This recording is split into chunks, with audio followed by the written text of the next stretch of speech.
Welcome again to Lakeshore Focus, a weekly show highlighting the key issues, important events, and interesting people in our region. I'm Keith Kirkpatrick. Once upon a time, America was the mightiest manufacturing nation on the planet. Many say those days are gone and will never return. Since manufacturing still remains an essential part of our economic engine in this region and Chicagoland, we have invited two leaders in this sector to share their thoughts. Let's welcome Frank Cardello, who is the Vice President of Operations for Packaging Logic in the city of LaPorte, and Ben Scheiner, the Plant Manager with Galfab in Winamac, Indiana.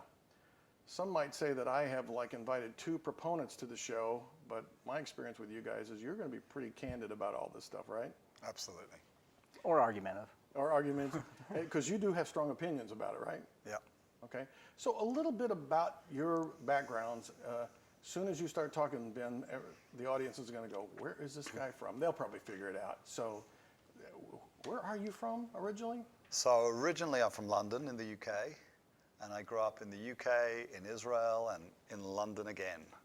And then I went to Seattle for 4 years. So I've been all over.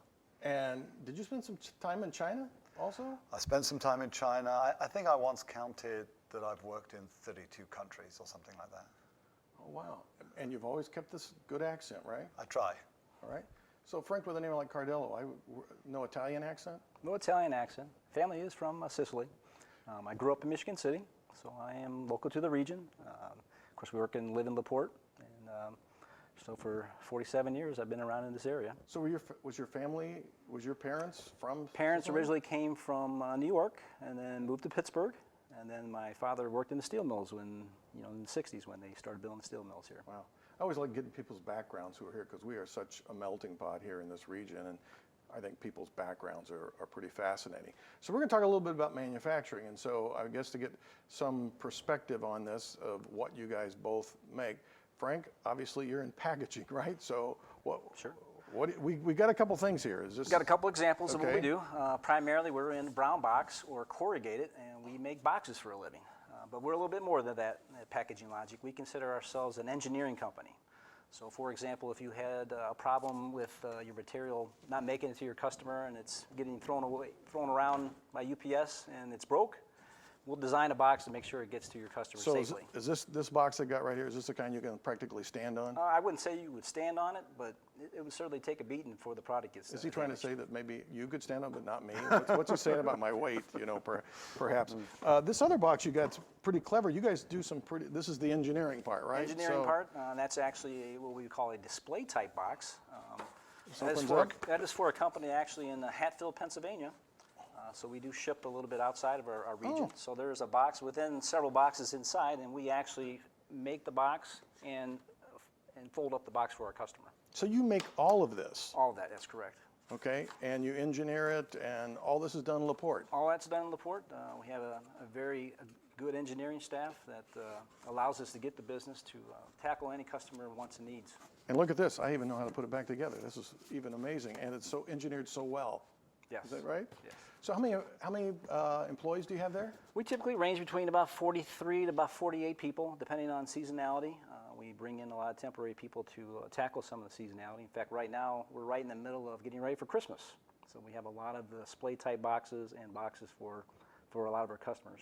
I didn't think about that, getting ready for Christmas. Are you getting ready for Christmas, Ben, with your product? No. What do you guys do? We make roll-off hoists primarily, not just roll-off hoists. We also make various garbage containers as well and trash compactors.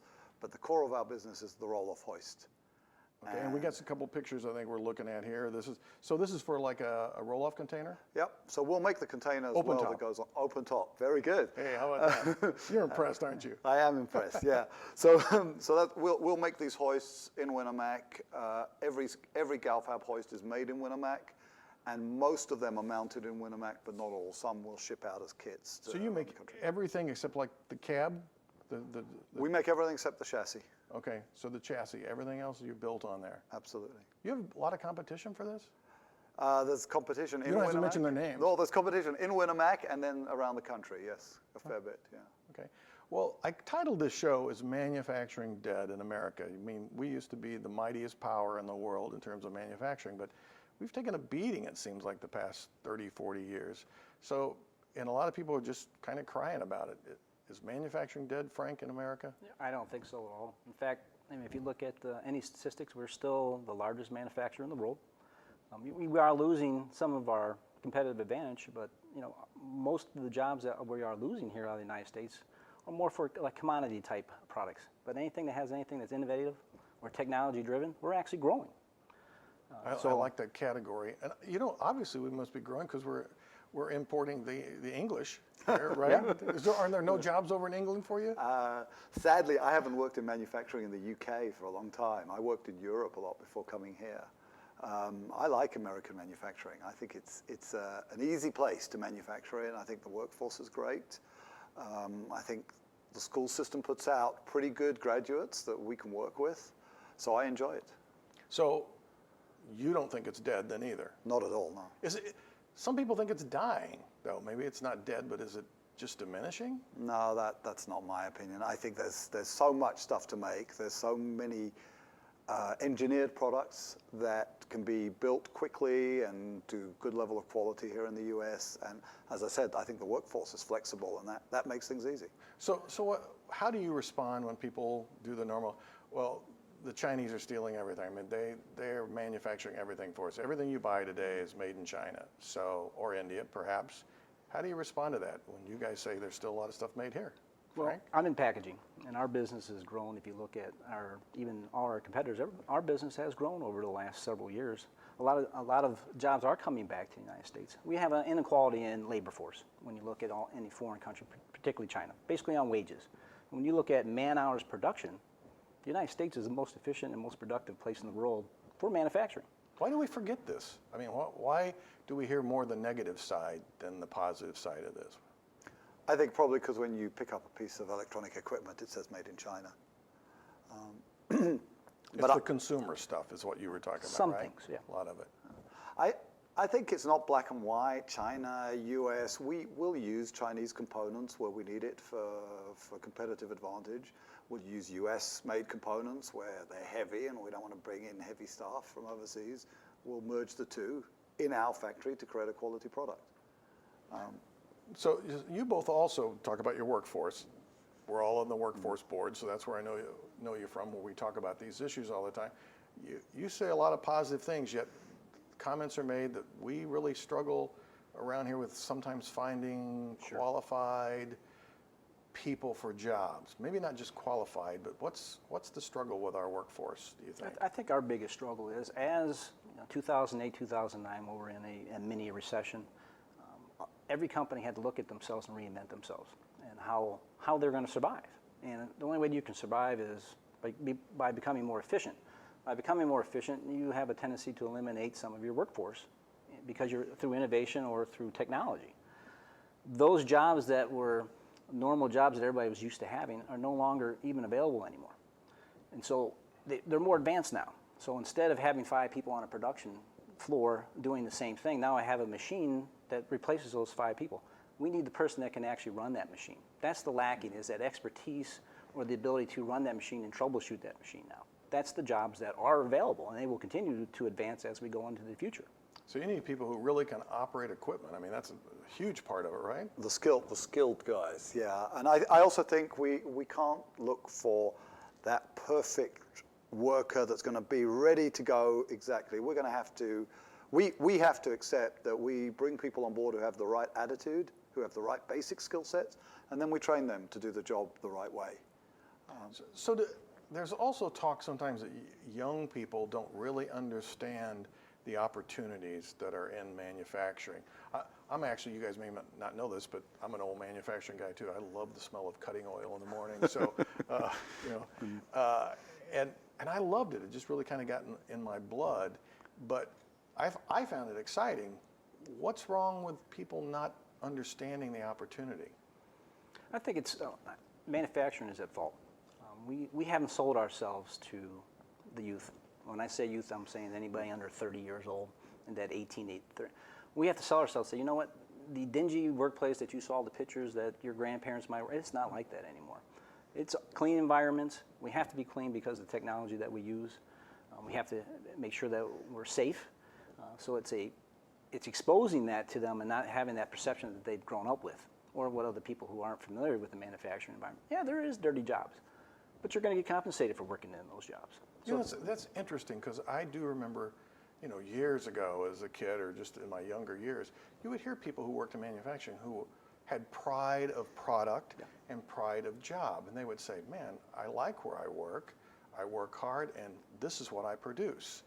And that was a really good marketing tool to recruit people. Do you find that same thing? I'm completely with you. I mean, we make big, strong trucks that lift up heavy boxes. What's cooler than that? And what's cooler than being a part of that and driving home and that's one of ours. Oh, look, that's one of ours. I think that's fantastic.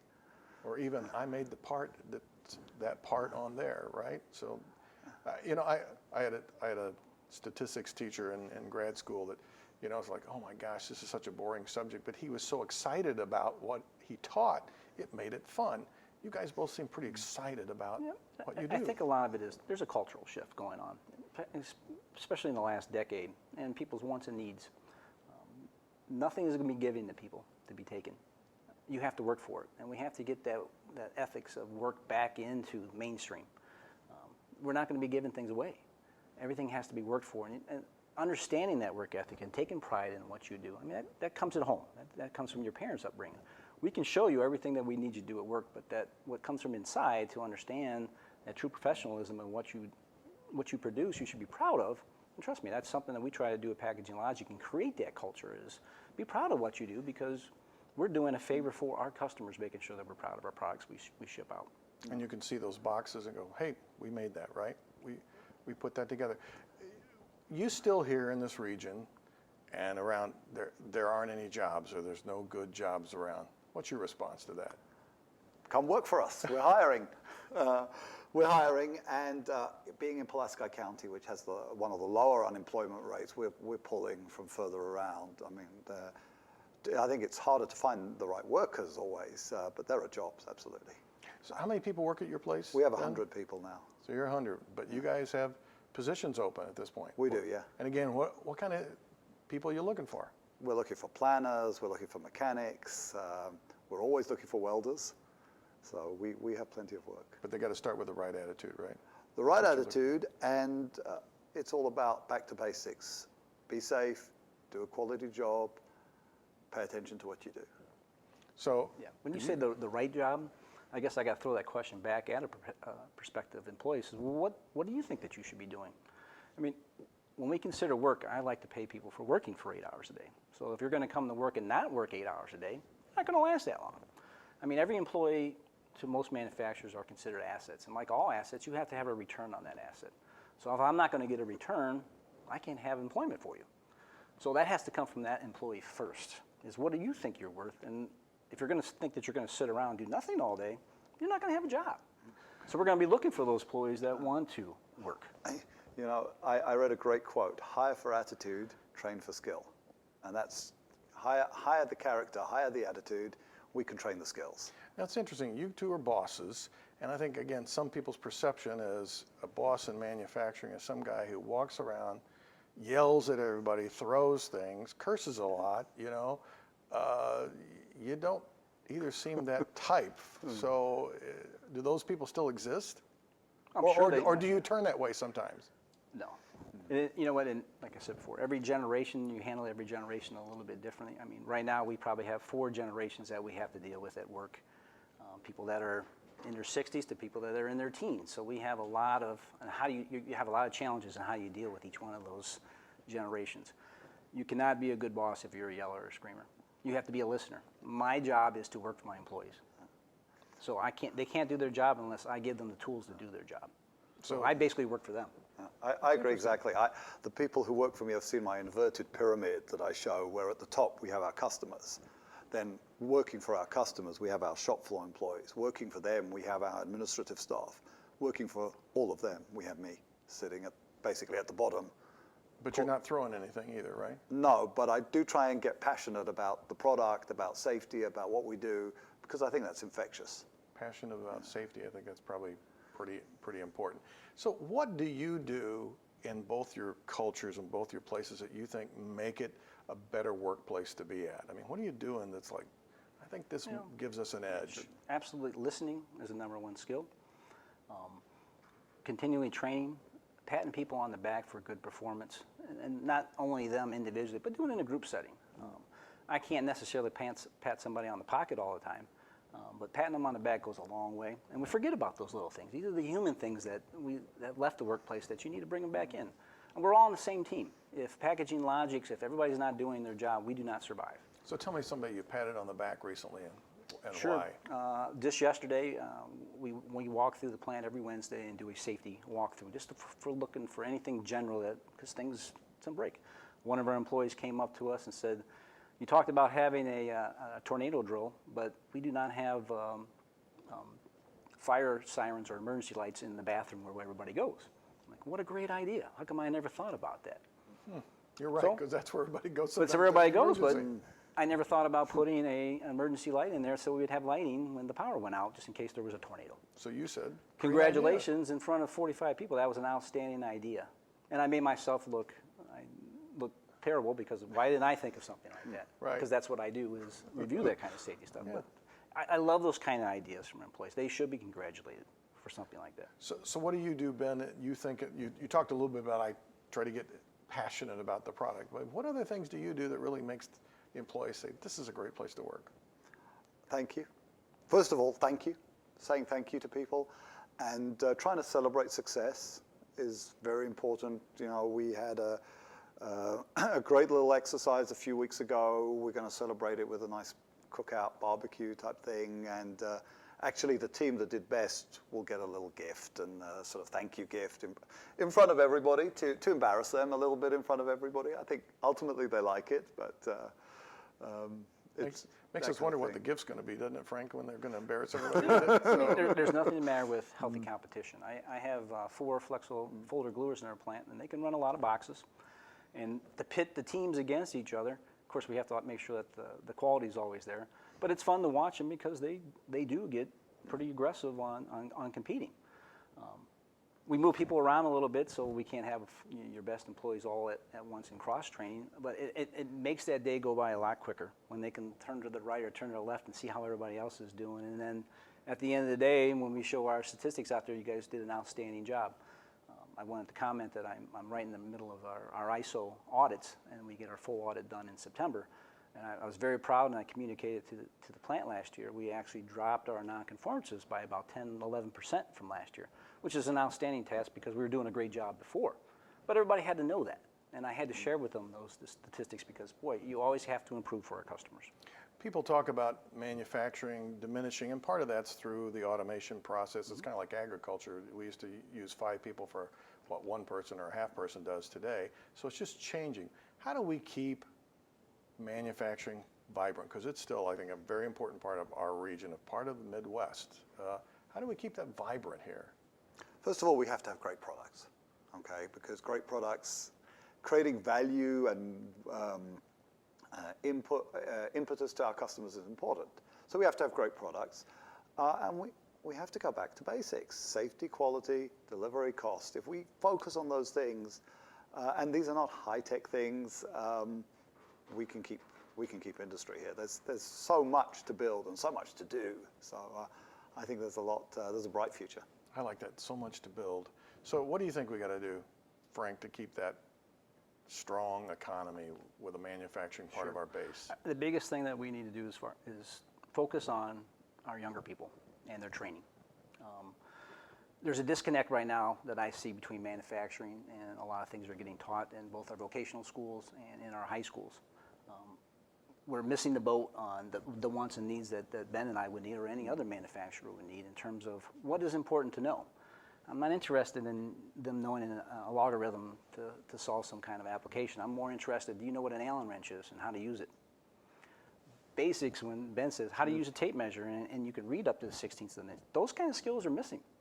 You know, one of the things I've noticed about the two of you, and manufacturing oftentimes just kind of all-consuming for the people who work there, and they never get out of the building. You guys get out and work in the community, and why is it that you're putting some of your time into the community why is that? I think we need to be a good corporate citizen, right? And I think if we You know, I think it's not that easy to get good workers, so we have to have a name in the community. People need to sort of think, oh, Galfab, that's a cool place to work. So we contributed a little bit to the 4-H auction. I didn't know what 4-H was, but there were plenty of people who could tell me. You learned about that, didn't you? But we contributed to that. We support some of the kid baseball leagues and stuff like that, just because we want people to know who Galfab is. And it's that marketing piece. yeah, we want the people who've gone away and grandmas in Winamac to come home for the weekend. And she says, you know, those guys in Galfab, they're hiring and they're pretty cool. You can see their sign at the baseball field. So, Frank, I know you've been involved with lots of things, so why do you do that? Well, it's self-serving for packaging logic, but of course it's being a good steward for our community. Packaging logic will not survive in the future unless we have solid workforce. None of my customers locally will survive unless we have that same workforce. So for all of us to have a future, we have to make sure that we're always training or having a steady flow of new employees that come in every generation. If that generation is not prepared, packaging logic, our customers and people in LaPorte, you know, they might have to pick up and move their business somewhere else where we have the labor force. Right. I don't want to leave. So we're down to the end, and I think a great way to end the show is give a quick pitch why young people particularly should be looking at manufacturing. Give that quick pitch on why they should be interested in coming into a business like yours. Either one of you. Who's got a pitch? I have a pitch. If you want to make a decent living, if you want to have a job for a long period of time, I'm still young. I'm going to be working for another 25 years. I don't think that packaging logic, I want packaging logic to be my last place. Your quick pitch. I would say if you want to make things that are cool and actually make physical things that you can point to and say, I made that, and it's really good because I made it, this is the place to be. I love having the leadership of guys like you who are passionate and excited about what you do. Thanks for being on the show. Welcome. Thank you. Appreciate it. Thank you.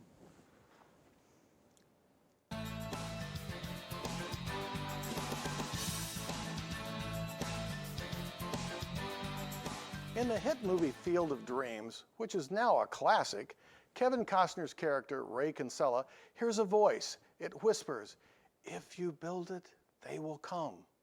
Ray thought he was going crazy, and so did everyone else when he began to build a baseball diamond in the middle of a cornfield.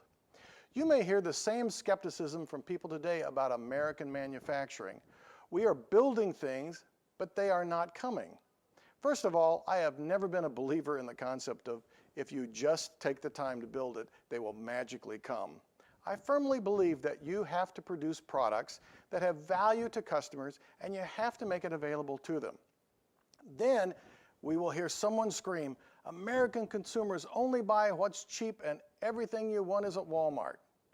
That lamentation is followed by American businesses will only purchase at the lowest price and everything can be found online. I don't believe that either one of those statements are absolutes. When you provide clear value and you make it easy to acquire, they will come. This means the producer has to truly understand what a customer wants and needs and must work tirelessly at putting it in their hands when and where they need it. We should now realize why innovation, determination, efficiency, and responsiveness are all essential elements in customer service and production. When I talk with business leaders, I always tell them that they must be exceptional and stand out by what they do and how they produce it. They have to think and act strategically. I have modified the earlier catchphrase in several ways. First, if you build it, make it run. Your business should run productively and profitably. Your product must work the way a customer wants and needs, and you have to move quickly, not walk. If you build it, make it fun.